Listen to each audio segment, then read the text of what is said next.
Hey guys, this is Anthony Morganti. I am MrPhotographer.com. In this video, I'm going to teach you how to process a portrait in On1 Photo RAW 2019 so you can take an image that looks like this and come up with something that looks like this.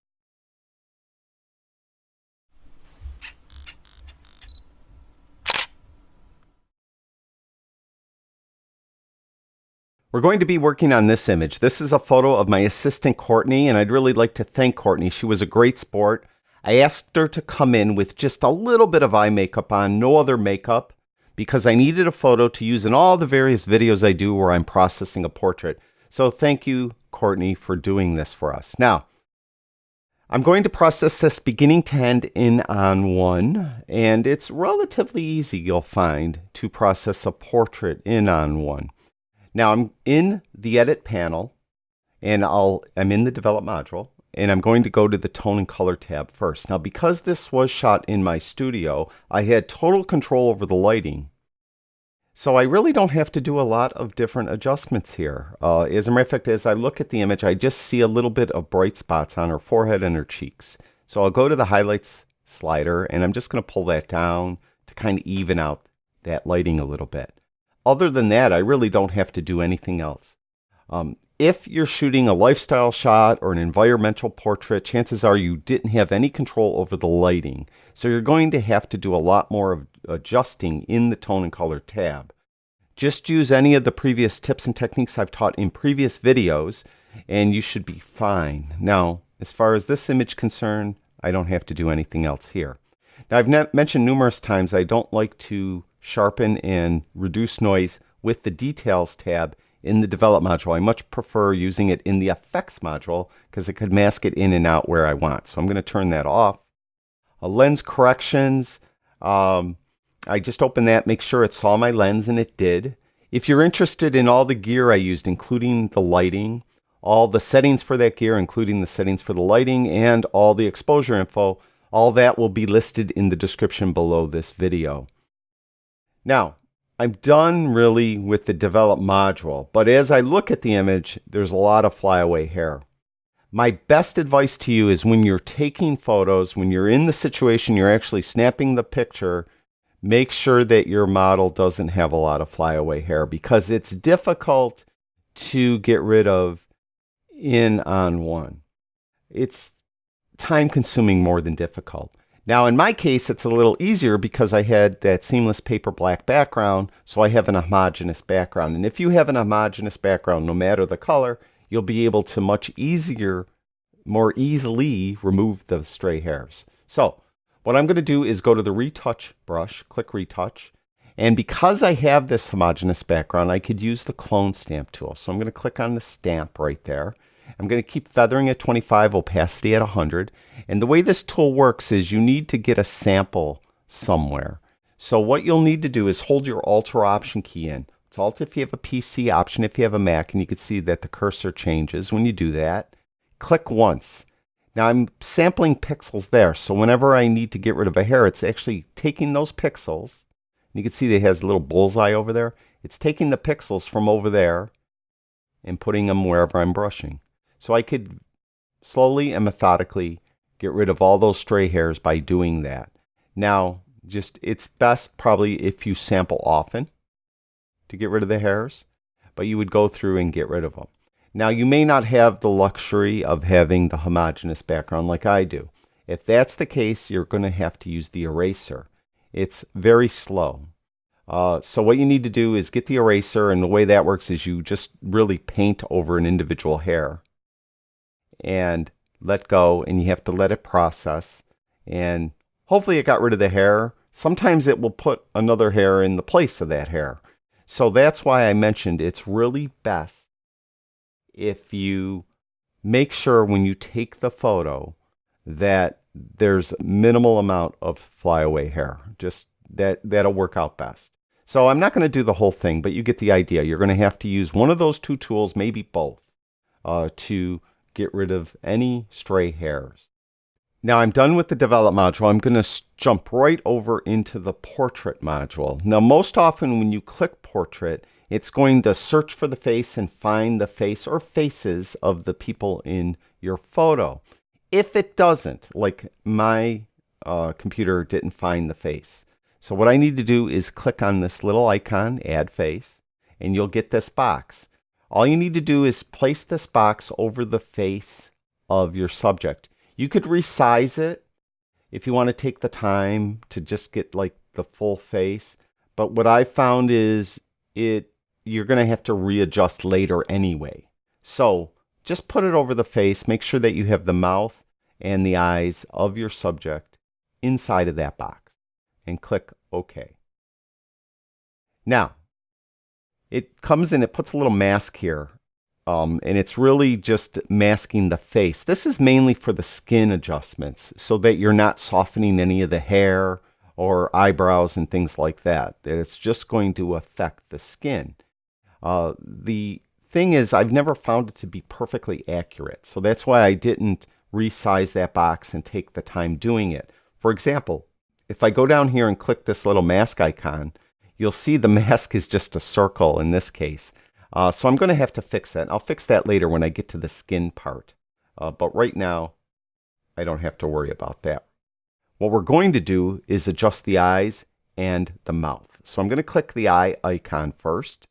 And you can see it's telling us to click on the center of each eye. So I'm just going to take this little circle and click on the center of the iris, center of the eye there, and center of the eye there. And you get these eye overlays now. So now you need to reposition the overlays so they perfectly lay on the eye. You have 4 adjustment points.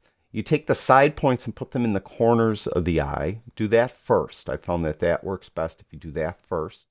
Then you take these other 2 adjustments and you move them so you're just on the eye. You don't want to be on eyelashes or the edges of the eye or anything like that. You want to be just on eye.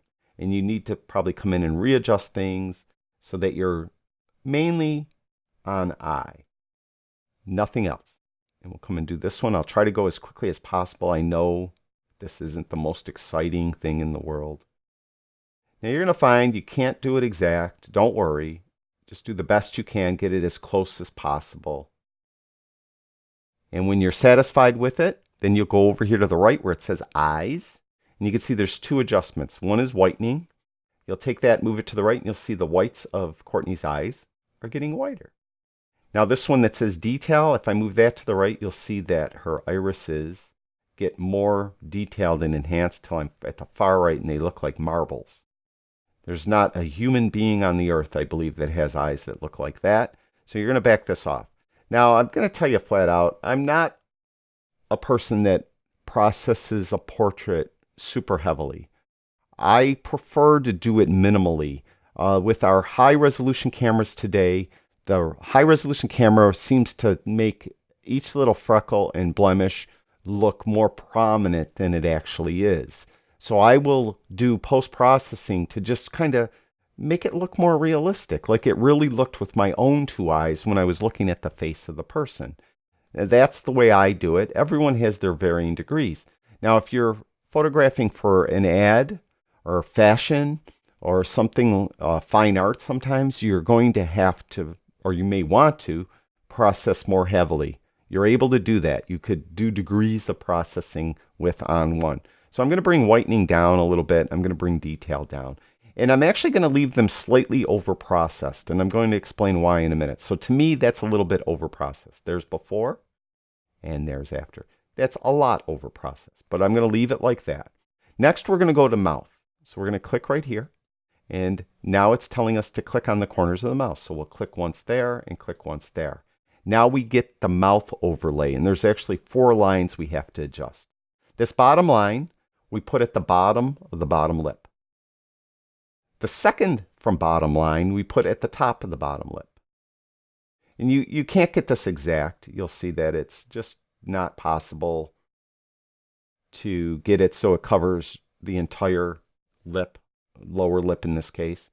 This second from the top line, I put at the bottom of the upper lip, and the top line at the top of the upper lip. And again, you could see how it's not getting everything, but you just kind of reposition everything and get as much as the lips as you can within those 4 lines. I'm going to move this one up a little more. What I found is, especially with this second from top line, try not to touch the teeth with it. So try to keep it above the teeth in this case. Don't worry that I'm missing a lot of the lip there. All right. Now, I'm happy with that. I'm going to go over to where it says mouth. And you see this whitening slider? As I move that to the right, you'll look at her teeth. All right. So we want those a little whiter. We want more vibrance on her lips. We can move that to the right. So that's not too bad. There's before, there's after. Now I did kind of move that one up a little bit too high. I kind of have a line here. So what I could do is reset this. I could click the mouth again and come in and readjust this one. So it's a little better. I don't want that line going across her upper lip. So come in and whiten it. There, that's better. And again, I don't want this overdone. It's just, again, my style. So I am going to leave it slightly overdone. And again, I'll tell you why in a moment. So now I'm ready to do something with her skin. And this is where the actual overlay comes into play when I adjusted that box. Again, most often when you click on this, it's going to auto find the face and you won't have that box pop up. But even then, it doesn't find the face exactly. So what you're going to do is turn on the skin section by clicking right there and click on view. And now we got this box again. So what we need to do now is we need to adjust the overlay so it's hitting just her skin. So what I'm going to do is I'm going to paint in, make sure I'm in paint in mode. I'm going to get a relatively large brush just to save time. So I'm using the right bracket key to make it rather large. And then I'll, just to save time, this isn't the best way to do it by far, but you get the idea. And actually, I'm going to bring feathering down. All right, so we're just kind of going quick to get her skin. I'm going to do the skin on her neck also, all right? So you could turn on the perfect brush if you think it will help, and this time we'll paint out. I'll get a smaller brush. And we'll try to come in here a little better so we're not getting her skin, only her hair. But you get the drift, all right? For this demonstration, this is good enough. So I really have just her face exposed. So I'm going to click where it says view again to turn that overlay off. Now we have 5 sliders here. You could really go crazy here and make it look like a porcelain doll. But first of all, with blemishes, Courtney doesn't really have a blemish on her face. But as you move that to the right, you'll see it will really soften blemishes. And as I mentioned, she really doesn't have any. Now, with smoothing, this will get rid of like her freckles a little bit. It'll smooth that all out. Any larger pores. You can see when I go way to the right how over-processed that is. So this is kind of the heavy lifting slider of this part of the filter, or this module. Shine, if there was any shine on her face, I really got rid of the shine with the develop module when I brought highlights down, but you would move that to the right. Evenness, many of us, especially when we're older, we get our skin's a little blotchy. It's not evenly colored. If we move this to the right, it's going to warm it up a little bit. You can see how it's warming her skin and it makes it more even toned. So I'll leave it to the right a little bit. Now range, not all of us have the same skin tone, obviously. So this is where range comes in. If you find it's not really doing a great job, you can move this around and you can see as it goes to the right, it's really affecting her skin more heavily. As I let go, you can see that it doesn't even look like her. So this comes in, you could kind of adjust this so it's, affecting her skin properly. All right, you just kind of play with it, move it around. And when you look at it now, I should add too with eyes, I just see now auto red eye removal. If you have, a flash that put red eyes in your subject, you click that to get rid of it, but we don't need to. Now, there's before and there's after. It's really overdone. Now you could come in and you could really move each of the sliders, try to get it backed off a little bit. What I found is I just adjust it like this, and it's kind of like natural, it seems, to adjust it so it's overdone. But then I'll go to the opacity slider right here and just pull that down. And that's all I need to do. So I could come in and fiddle with everything, but I don't need to. Just bring that opacity down. That's why I left the eyes a little bit overdone, the mouth a little bit overdone, and the skin just kind of naturally gets overdone, it seems. There's before, and there's after. Before, after. To me, that is properly adjusted for me. Now, again, everyone's style is different, and everyone's situation is different. You may be in a situation where you need to like really overly process the image. It might be an ad campaign and they want the skin flawless on your model, but you know, like most of us, she doesn't have flawless skin, so you have to go in and really overdo it. But in this case, I like it this way. There's before, there's after. Before, after. So even that, I think her teeth are kind of unnaturally white. Before, after. Okay, now sharpening. I mentioned I hate doing that, or I don't like doing that in Develop module. I prefer to do it in the Effects module. And what I've actually found is that with portraiture, when you want to sharpen anything, first of all, not that I found this, this is fact. You don't want to sharpen skin. You want to sharpen lips, eyebrows, eyelashes, the iris, and hair. You don't want to sharpen skin at all. What I found with On1 is that dynamic contrast works really well as opposed to sharpening. So I'll put dynamic contrast on. And you can see I kind of overdid it, right? Well, of course, we could come in and try different settings, but mainly just bring opacity down. Don't worry about her skin. Just look at her hair, mainly. So I'm looking at her hair. Before, after, maybe a little bit more. So let me be around 34, right? There's before, after. Okay, I like that, and I like what it's doing to her eyebrows and such. What I'm going to do is add a mask. Click here. I'm going to invert the mask. This basically turns the effect off. It's not going on anywhere. What I could do to make sure where I'm painting, I'm going to turn opacity all the way up temporarily. Then I'm going to make sure that I'm painting in the effect. And I'm going to get a larger brush just for time. And I'm going to have feathering maybe at a higher amount, like towards 50-ish. And then paint in the dynamic contrast on her hair. And I don't have to worry because I have this black background that, you know, I could spill over there. And I'm going to add it to her eyebrows.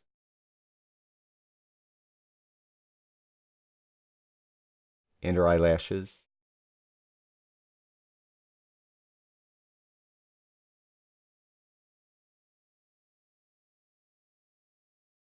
And her irises a little bit. You don't have to because we did the eye adjustment in the portrait module. But you don't have to. And her lips. Kind of want those sharp. Like that. And even then, now with opacity at 100, it actually doesn't look too bad. Could pull it down a little bit, maybe.